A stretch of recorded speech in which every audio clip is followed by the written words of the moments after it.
Տվյալ դեպքում ինչ է անում այս իշխանությունը։ Այս տարածաշրջանում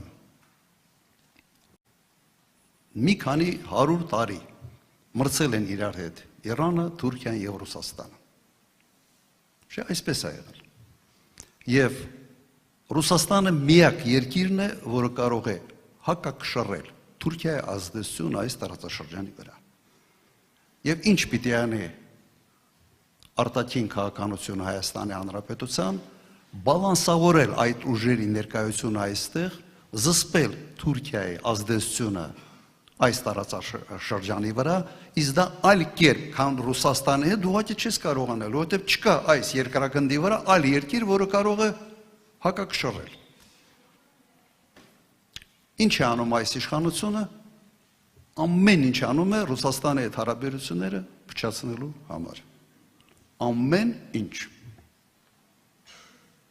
Բայց Ռուսաստանը ոչ միայն անվտանգային առումով հավասարակշռող պետություն է, ուժ է։ Ռուսաստանը նաև տնտեսական առումով մեր հիմնական գործընկերն է։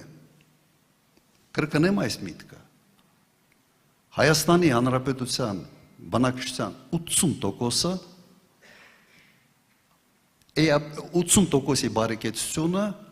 զգալիորեն կախված է Ռուսաստանի հետ տնտեսական հարաբերություններից։ Հասկանում, սա փաստ է։ Եվ չես կարող դու ուղղակի այս փաստից փախնել, ինչ ուզում ես արա։ Ինչ է անում այս իշխանությունը, հետևողականորեն վատթարացնում է իր հարաբերությունները Ռուսաստանի հետ։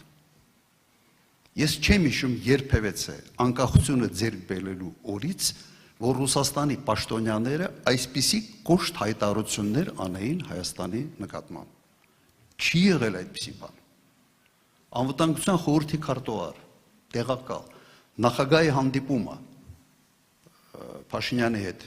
վերջերս որ եղավ Մոսկվայում, ուղղակի ասում են դիվանագիտական լեզվով սկզբից, հիմա ոչ դիվանագիտական լեզվով, ասում են խելքներդ հավաքեք, դուք պրոբլեմներ եք ունենալու, մի արեք։ Եվ եթե հետևում եք իմ հարցազրույցներից, ես մոտ 2-3 ամիս է ասում եմ մի արեք, փորձանք եք բերում մեր ժողովրդի գլխին։ Գինը դուք չեք տալու, գինը տալու է մեր ժողովուրդը։